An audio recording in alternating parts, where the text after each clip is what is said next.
I can't explain why I feel the need to just bleh what is going on in my head, but I know this last year where I haven't been doing it, I've really not been well. So on with not resisting myself, and nobody has to listen to me, right? So no harm. If you need a laugh, I can't recommend Jane Godley enough. It's called The Sea-Bomb. It's not about swearing, it's not about cancellation, it's, well, you'll have to listen to find out. It's really funny. I haven't laughed so loud in a long time. And it kind of leads me to talk about something that's been, well, just all my life really. When I was younger, I can remember asking the question, but why? Why have we come up with some words that we've got to be offended by? And I've never really had a satisfactory answer. And I just think it's beautifully bonkers. You know, we agreed some sounds, some words would be hugely offensive, and mums and teachers all taught us that to say these specific words is to be the most offensive you can be. And some people are genuinely like feel a physical, emotional pain when they hear them, which I find amusing. How can you train yourself to be offended by a word? And I'm not saying I don't want to live in a civilised society. I think we do need to have agreed rules of ways of behaving, and well, I'm a huge fan of swear words. Sometimes it's really handy to have a shortcut to expressing. But the reality is, saying that word doesn't in and of itself cause pain, right? I often got a smarting ass for being a smart ass, but we have trained ourselves to be offended by swears. If you disagree with me, please tell me why. And that in and of itself is just something I've always found, kind of beautifully bonkers. But I worry that there are other things that are far more important, that we've kind of applied that, well, it's the way it is and we'll have to go along with it, don't question it. And in particular I'm thinking of phrases like protect the economy.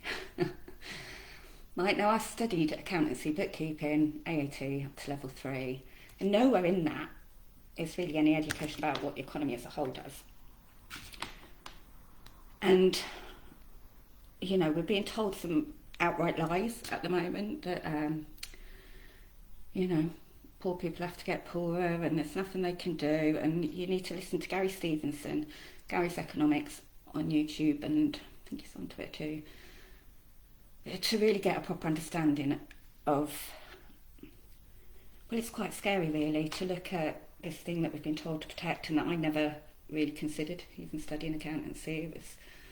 I'd sometimes think, well, that makes no sense, you know, years back when like my parents have bought houses and my brothers are in them and that.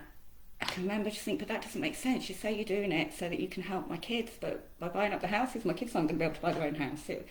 It felt wrong, but I used to just say to myself that I'm just daft. You just don't get it. You just don't understand. And I was never really bothered enough.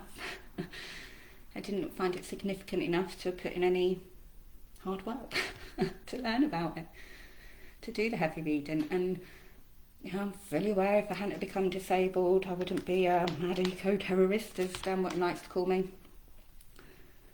But I did have the time, and it's not like just YouTube videos. I've watched hours and hours of select committees, just like I went and watched loads of Gail and Roger and other people who were talking about why we should resist this.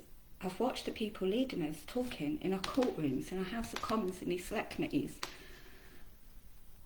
And a lot of them are stupid, right? Egypts are evil. We said that yesterday, so we won't go on. But we need to consider, as mums, what we need to protect, and it is our children, not a theory of how we share our resources and the work that needs doing. And we need to talk about work that actually needs doing. Right? Those bankers in London, pandemic proved all this to us. If we can just be brave enough to really look at what is important to us, what we're being told should be important, and the lies within that, right? Dominic Cummings, just enough truth to make the lie impossible to call out. I need to find that clip from his select committee. And to wrap up, I watched Question Time this morning. It's on way too late to watch at night. I can't sleep well after watching that kind of stuff. my heart is just breaking. There's a lot of calling people stupid and horrible names from groups of people that accept how biased our media is, how twisted, understand what Cambridge Analytica did, how they attacked vulnerable people, how they've sowed all these lies. People are struggling. Don't hate the played, hate the game. So yeah, watch Jane Godley, living hilarious. I think I'll go and listen to her again. And love and rage, right? Terrible fucking things are happening all around us. Our government hasn't got our backs at all, but people are bloody beautiful, and we just need to take that responsibility and start using the tools for deliberative democracy that are out there, right? The woman in Rojava, oh my God, they're badass, right there. And we've been talking about the collapse of civilization, right? And by that I meant the collapse of civilized society. You know, crime is going to go up as people starve. We are at great threats. I don't want a revolt in revolt. So I've lost my thread. It's time to waffle off. Love each other. Hate the played, not the game. No, other way around.